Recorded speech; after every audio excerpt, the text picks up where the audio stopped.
नमस्कार दोस्तों, आपके अपने चैनल हमारे संस्कार में आपका बहुत बहुत स्वागत है। आज हम आपके लिए लेकर आए हैं कार्तिक मास कथा अध्याय 4। लेकिन उससे पहले अगर आप हमारे चैनल पर नए हैं और अभी तक आपने चैनल को सब्सक्राइब नहीं किया है तो आप सभी से हाथ जोड़कर निवेदन है, प्लीज़ हमारे चैनल को सब्सक्राइब करें, वीडियो को लाइक करें, ज़्यादा से ज़्यादा शेयर करें ताकि इन कथाओं के श्रवण का लाभ और लोगों को भी मिल सके। बेल आइकन को दबाना ना भूलें ताकि हमारी आगे आने वाली हर वीडियो की जानकारी आपको नोटिफिकेशन के जरिए मिल जाया करे। आपका एक छोटा सा प्रयास हमारी काफ़ी मदद करता है, इसीलिए प्लीज़ हमें सहयोग दें। कमेंट्स बॉक्स में जय श्री कृष्ण हर हर महादेव लिखना ना भूलें। परमपिता परमेश्वर की कृपा आप पर, आपके सभी अपनों पर हमेशा बनी रहे। घर में अन्न धन के भंडार हमेशा भरे रहें। कार्तिक मास महात्म्य में चौथे दिन सुनी जाने वाली कथा आज हम आपको सुनाने जा रहे हैं। उसके बाद में महात्म अध्याय का आगे का वृतांत सुनाएंगे। एक गांव में एक बूढ़ी माई रहा करती थी। वह हमेशा कार्तिक के महीने में व्रत करती। जब उनका व्रत खोलने का समय होता तो उस समय भगवान कृष्ण स्वयं आते और एक कटोरा खिचड़ी का वहां रखकर चले जाया करते थे। उस बूढ़ी माई के पास वाले घर में एक दूसरी पड़ोसन रहती थी जो हमेशा यह देखती और मन ही मन कुढ़ती रहती थी और बूढ़ी माई से उसको बहुत जलन होती थी। इसका तो कोई भी नहीं है, फिर भी इसे खाने के लिए खिचड़ी मिल रही है।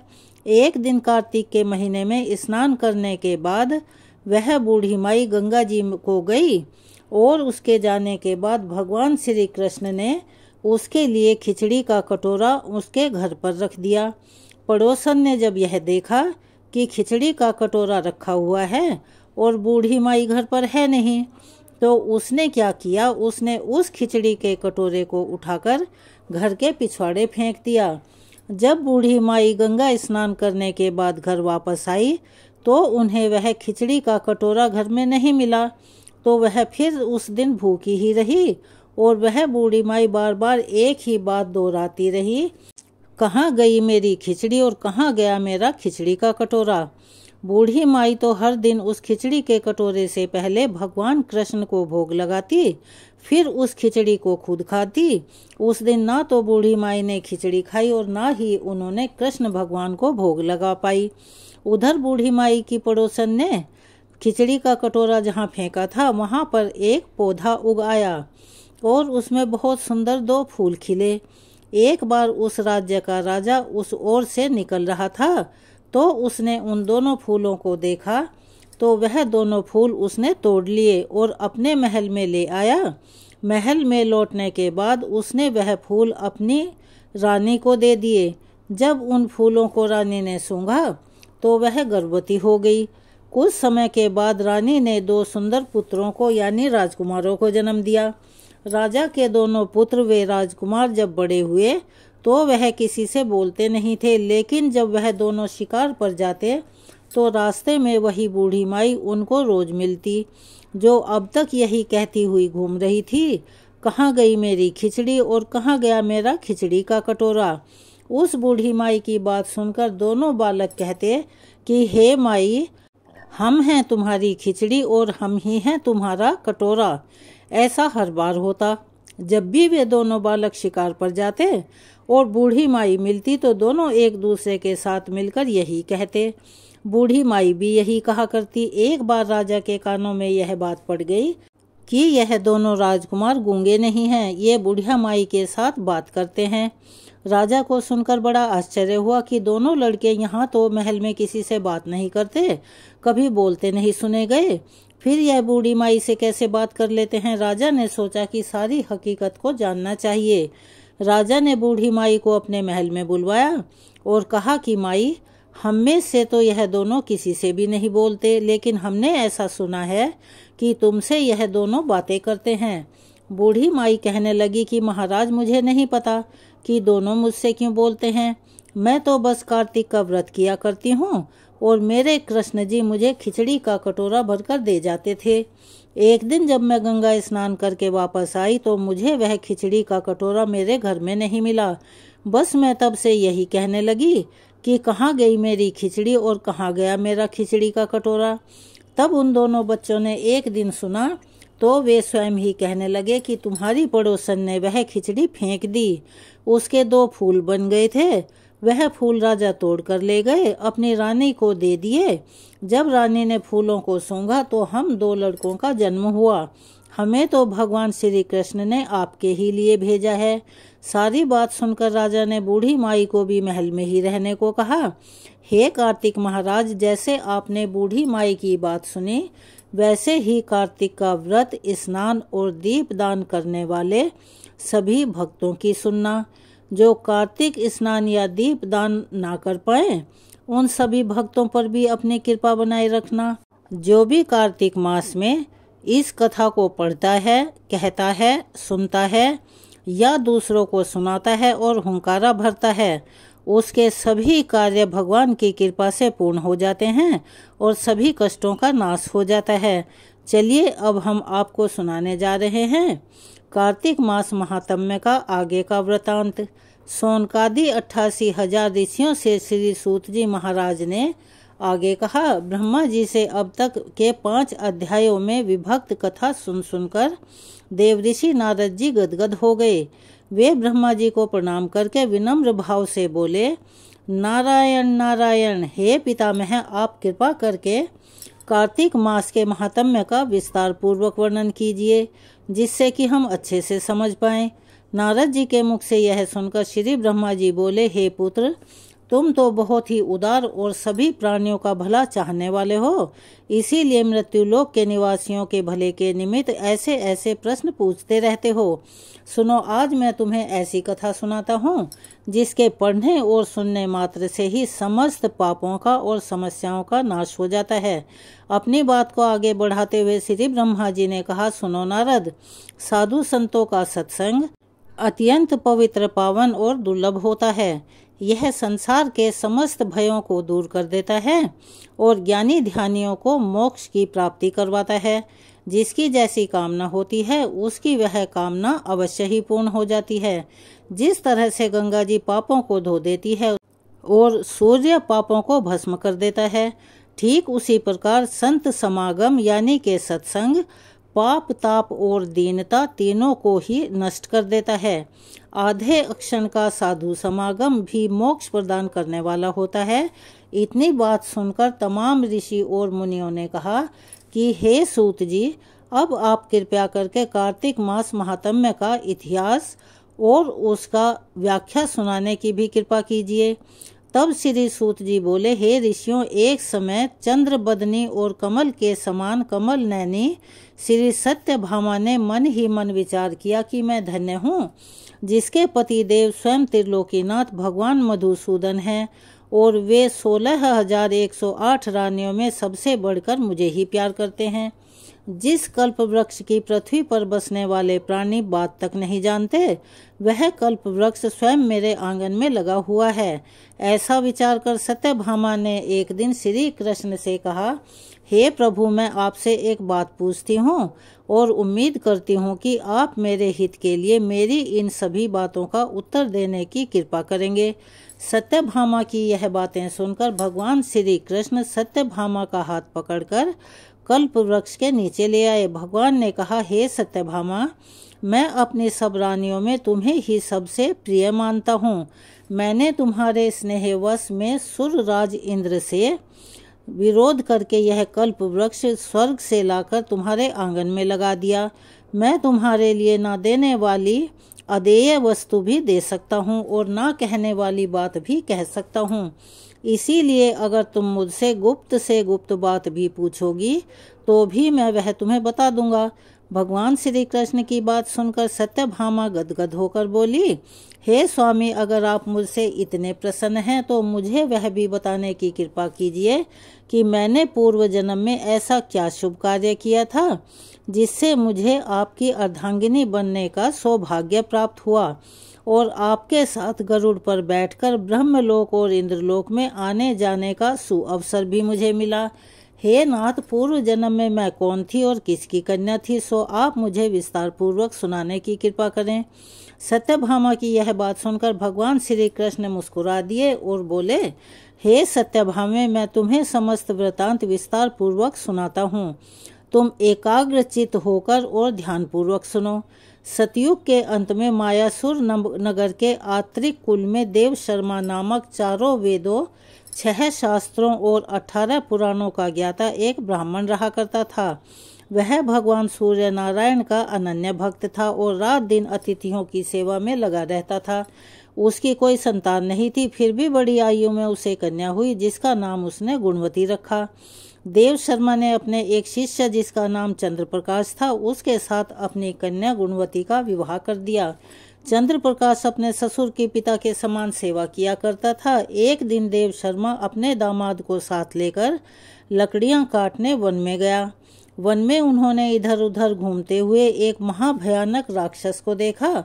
उसको देखकर उन दोनों के हाथ पैर फूल गए, यानी कि वो बुरी तरह से डर गए और भागने में असमर्थ होने के कारण वे दोनों उस राक्षस के हाथों मारे गए। परंतु उस क्षेत्र में अपनी भक्ति के प्रभाव के कारण वे मेरे बैकुंठ धाम को चले आए।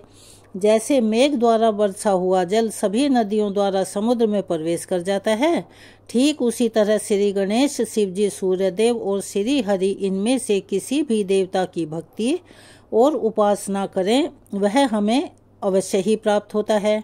इसी से वह सूर्य भक्त हमारे दूतों के द्वारा पुष्पक विमान में बैठकर हमारे लोक में पहुंचा दिए गए। इधर उन दोनों के मरने की खबर सुनकर गुणवती रुदन करने लगी और वह बहुत विलाप कर रही थी और रो रो कर कह रही थी, हे पिता और हे पतिदेव, अब मैं कैसे जीवित रह पाऊंगी। हाय हाय, तो मुझे किसके भरोसे छोड़कर चले गए, कहाँ चले गए। अब मेरे खाने पीने का प्रबंध कौन करेगा और कहाँ से हो पाएगा। हे तात, मेरा कौन ठिकाना है। इस प्रकार गुणवती विलाप करती हुई पृथ्वी पर गिरकर मूर्छित हो गई और जब उसे होश आया तो घर का सब सामान बेचकर उसने अपने पति और पिता की अंतःक्रिया की। फिर संसार से वैराग्य लेकर भक्ति में लीन रहने लगी। इस प्रकार करते करते कार्तिक मास आ गया। जब वह विधि विधान से कार्तिक मास का स्नान करने लगी और साथ ही साथ एकादशी का व्रत भी करने लगी, वह दोनों ही व्रत भगवान को अति प्रिय हैं और मुक्ति और ऐश्वर्य प्रदान करने वाले हैं। तब हे प्रिय, कार्तिक मास में तुला के सूर्य में जो प्रातःकाल स्नान, जागरण और दीपदान करते हैं, उनके जन्म जन्मांतर के पाप नष्ट हो जाते हैं। जो मंदिर में प्रातःकाल झाड़ू लगाते हैं, भगवान का पूजन करते हैं, वे जीवन से मुक्त हो जाते हैं, अर्थात बार बार जीवन मरण के बंधन में नहीं बनते। सरल भाषा में कहा जाए तो वो आवागमन के बंधन से मुक्त हो जाते हैं। जो भक्त कार्तिक मास में तुलसी जी का पौधा लगाकर उसकी पूजा अर्चना और सेवा करते हैं, दीपदान करते हैं, वे फिर इस संसार में दोबारा जन्म नहीं लेते।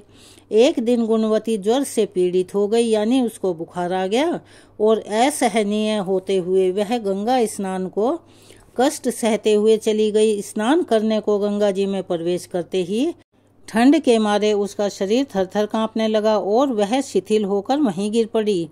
उसी समय भगवान विष्णु के दूत सुंदर विमान लेकर आए और उसे विमान में बिठाकर विष्णु लोक को ले गए। यह सब कार्तिक के स्नान और व्रत का ही प्रभाव था। त्रेता युग के पश्चात द्वापर युग आया तो पृथ्वी पर कंस जैसे दैत्यों ने महा उत्पात मचाया। उस समय श्री ब्रह्मा आदि समस्त देवताओं द्वारा प्रार्थना किए जाने पर पृथ्वी का भार उतारने को मैंने कृष्ण अवतार धारण किया। उस समय जितने भी हमारे विष्णु गण थे, वे मेरे साथ में यादवों के रूप में ग्वाल बाल होकर पृथ्वी पर अवतरित हुए। देव शर्मा जो तुम्हारे पिता थे, वह भी पृथ्वी पर अवतरित हुए।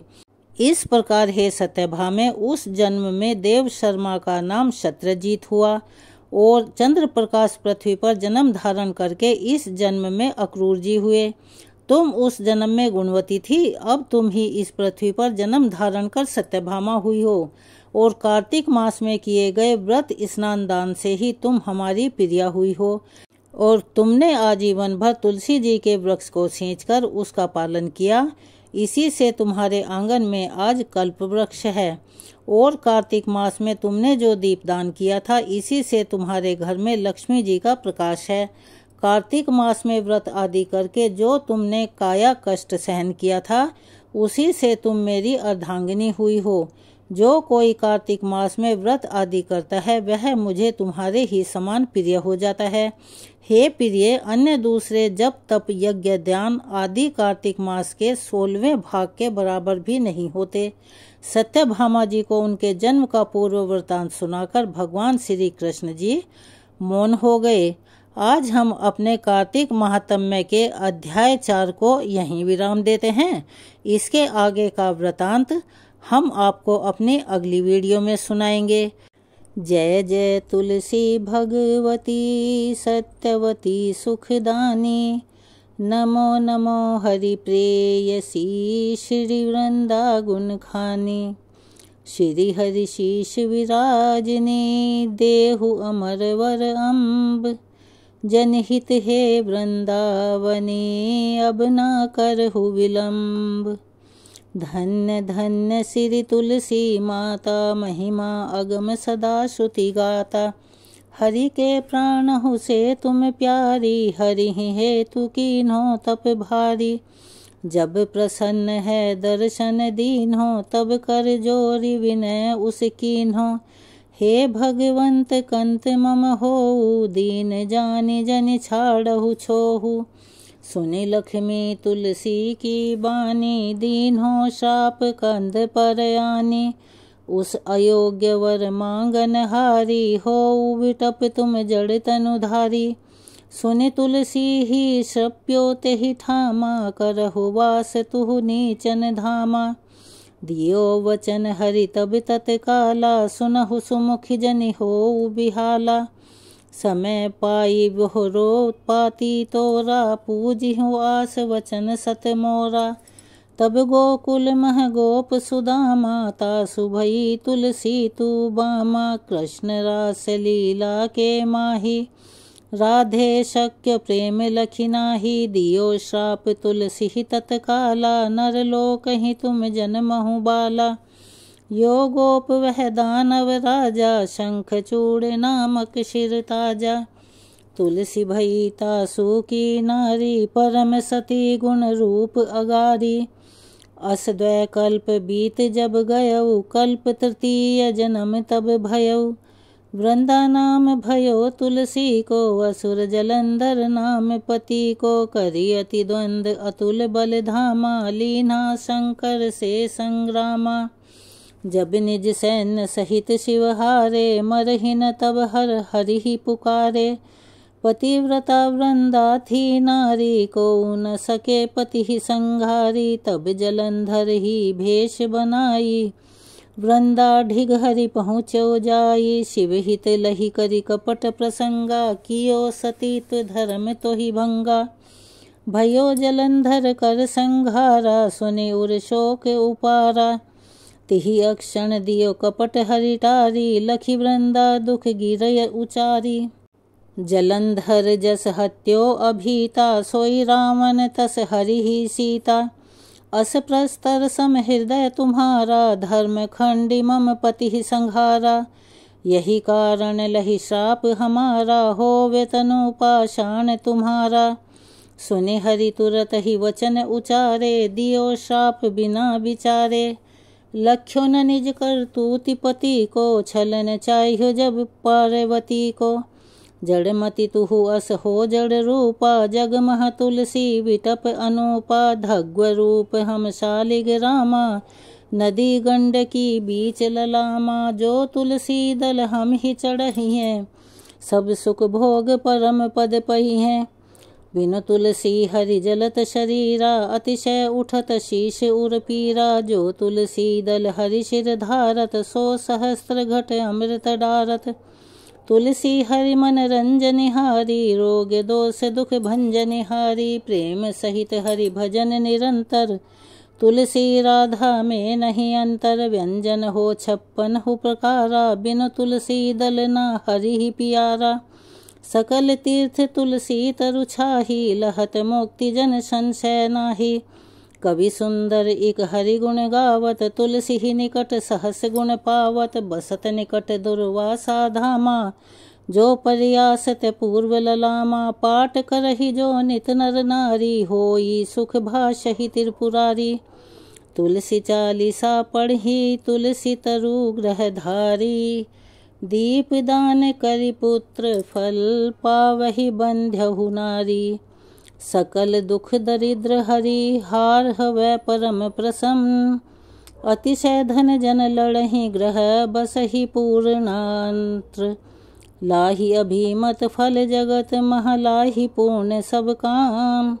जेई दल अर्पहि तुलसी, तहाँ सहस बसहि हरि राम। तुलसी महिमा नाम लख, तुलसी सूत सुख राम। मानस 40 रच्यो, जगमह तुलसीदास। तुलसी चालीसा यहाँ समाप्त होती है। चलिए एक बार प्यार से बोलिए तुलसी माता की जय।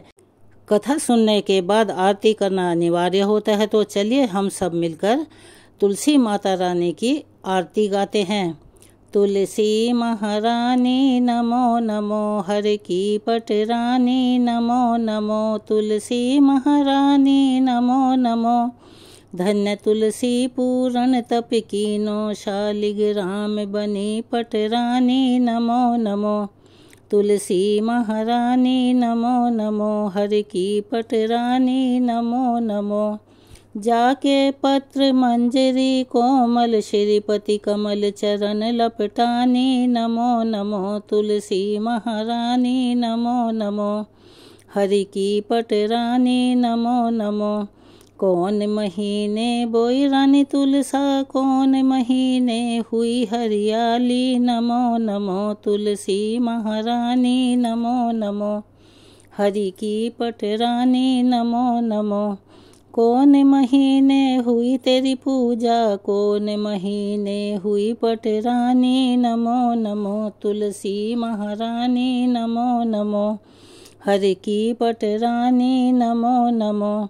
आषाढ़ मास में बोई रानी तुलसा, सावन महीने हुई हरियाली नमो नमो। तुलसी महारानी नमो नमो, हरि की पट रानी नमो नमो। कार्तिक मास में हुई तेरी पूजा, मंगशिर मास में हुई पट रानी नमो नमो। तुलसी महारानी नमो नमो, हरि की पट रानी नमो नमो। धूप दीप नैवेद्य आरती, पुष्पन की वर्षा बरसानी नमो नमो। तुलसी महारानी नमो नमो, हरि की पट रानी नमो नमो। 56 भोग 3600 व्यंजन, बिन तुलसी हरि एक न मानी नमो नमो। तुलसी महारानी नमो नमो, हरि की पट रानी नमो नमो। जो तुलसी को सवेरे गाए, श्री कृष्ण के दर्शन पाए नमो नमो। तुलसी महारानी नमो नमो, हरि की पट रानी नमो नमो। जो तुलसी को दोपहर को गाए, खीर खांड का भोग लगाए नमो नमो। तुलसी महारानी नमो नमो, हरि की पट रानी नमो नमो। जो तुलसी को सांझ को गाए, श्री कृष्ण की आरती उतारे नमो नमो। तुलसी महारानी नमो नमो, हरि की पट रानी नमो नमो। जो तुलसी को रात को गाए, श्री कृष्ण के चरण दबाए नमो नमो। तुलसी महारानी नमो नमो, हरि की पट रानी नमो नमो। सब सखी मैया तेरो यश गावे, भक्ति दान दीजे महारानी नमो नमो। तुलसी महारानी नमो नमो, हरि की पट रानी नमो नमो। तुलसी महारानी नमो नमो। चलिए एक बार प्यार से बोलिए तुलसा महारानी की जय। अगर आप हमारे चैनल पर नए हैं और अभी तक आपने चैनल को सब्सक्राइब नहीं किया है, तो आप सभी से निवेदन है प्लीज़ हमारे चैनल को सब्सक्राइब करें, वीडियो को लाइक करें, ज़्यादा से ज़्यादा शेयर करें, ताकि इन कथाओं के श्रवण का लाभ और लोगों को भी मिल सके। बेल आइकन को दबाना ना भूलें ताकि आगे आने वाली हमारी हर वीडियो की जानकारी आपको नोटिफिकेशन के जरिए मिल जाया करे। कमेंट्स बॉक्स में जय श्री कृष्ण हर हर महादेव लिखना ना भूलें। अपना सहयोग और प्यार हमें ऐसे ही देते रहें। आपके ये छोटे छोटे से प्रयास हमारे लिए काफ़ी मददगार होते हैं, इसलिए प्लीज़ हमें अपना सहयोग दें। धन्यवाद।